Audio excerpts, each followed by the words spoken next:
Alright, so here we are, pallet looping. It's the number one thing you want to try and learn as a survivor to maximise how long you're going to keep a killer chasing after you. So we'll try and get into it. First thing you need to know about pallet looping is your hitbox. Your hitbox as a survivor is very small compared to a killer's, which is much bigger. Which means that it takes longer for a killer to go around a pallet loop, or I should say it takes more distance covered for a killer to go around a pallet looping area. You want to be hugging the wall of an object as closely as you possibly can to maximise your time, basically. The killer will have to spend more time catching up to you, you're using less time to get around that pallet loop. That's how you maximise time.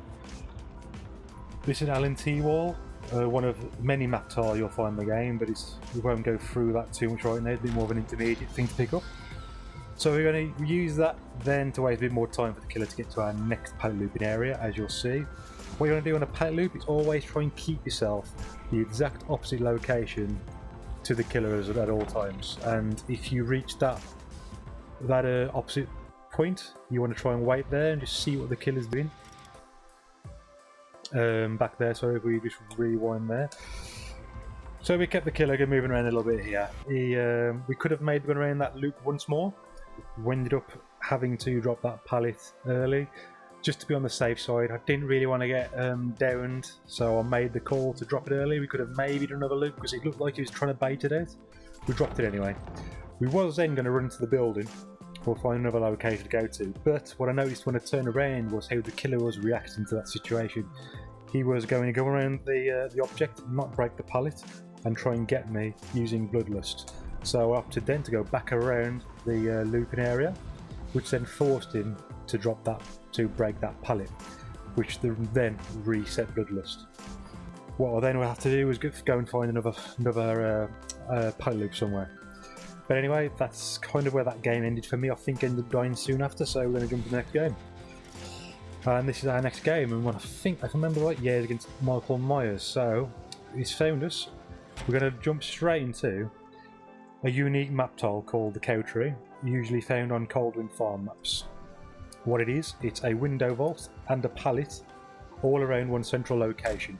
You want to be maximising how many times you can go through that window vault, so you want to use that window vault as many times as you possibly can. I think you have a maximum of 3 until the window blocks off. If you go back there, I think I used my last vault there, and you'll see these black barbs come out of the window. As you'll see, there you are with the pop-up out that window vault, and you also get a sound will pop up to notify you. When that happens, you can't vault that window again, so you need to go somewhere else or have another plan in mind. Don't try and vault the window again, it won't work. So what you want to do after that is, if there's no immediate area to pallet loop around or another area to go to run away from the killer, you want to be then running around this part of this section here, around this pallet area here. It's basically another pallet loop, like we did in the previous game. Think of that as a rectangular area. You want to be running around that. What we did here though, the killer actually lost us and moved away, which is quite fortunate. Usually you'd have to run around this area 2-3 times maybe, but this situation didn't happen, so we got away. But in a situation like that, you're not injured, you've got 5 generators still up on the game. You probably want to try and keep that pallet up because it's a very, very strong loop. So in my situation, if the killer decided to actually run me around that pallet looping area, I would have maximised the amount of time he had to chase me, but I would have actually taken a hit rather than drop the pallet, and I would have run off from the area and tried to find another pallet. Always try and keep strong pallets as often as you can, especially early in the game. This is later in the game against the same Michael Myers, and I was just checking whether the Myers was going to move away on the right or come around this left side. I realised he was coming around the left side. I realised he would have found me if I tried to be sneaky, so I opted to sprint and initiate another chase. He's having a bit of trouble tracking me here, so I use that to my benefit. Use that to make a bit of time up. Here though, a bit of a wonky hitbox, remember right? Yeah. I took the hit though. I didn't drop the pallet. I thought I could have got another pallet loop out of that, so I didn't drop the pallet. Paid the price for it though, I got hit, and then we found, but the thing is what we did there, if we back up here actually, we did here is, we took the hit, we didn't panic, we didn't drop the pallet.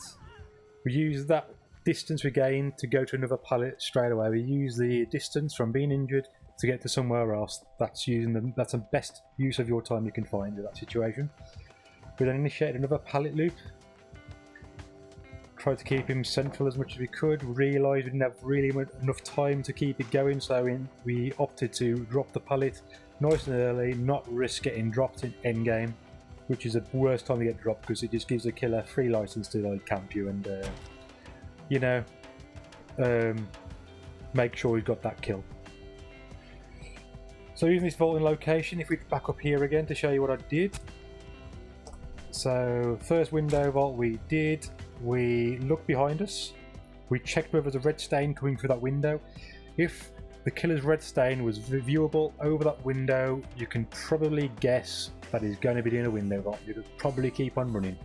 When I looked behind me, I realised there's no red stain, so I knew immediately that killer was looking to counter-rotate me, which is basically to go back around the building area and cut me off from where I was running to now.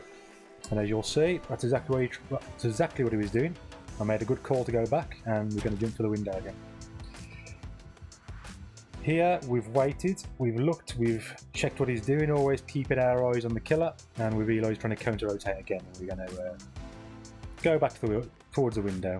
The killer's decided that it's a waste of his time to keep doing that. It's opted to go across the map to the other gate that's being opened to try and stop the other survivors from escaping.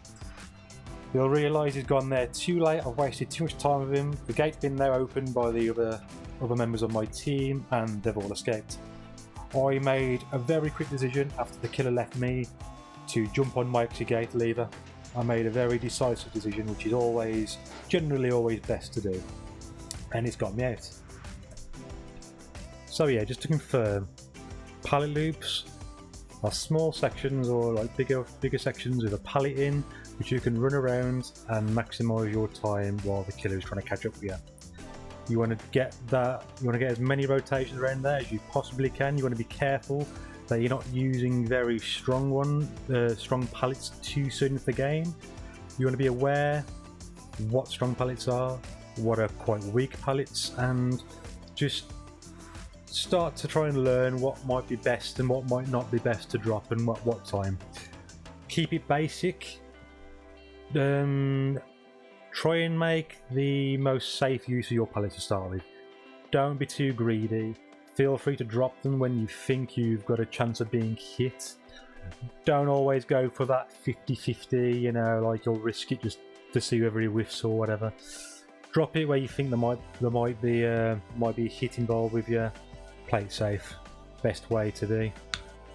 Always make sure that when you are playing that you are keeping that killer on the opposite side to you. So when he's running that way, make sure he's on the other side, and if he tries to turn around, quickly turn yourself around as well and keep going back and forth as long as you can. So the very last moment when you want to drop the pallet, or if it's a good pallet like I say, and I'll keep beating this point on the head, if it's a very strong pallet, take the hit.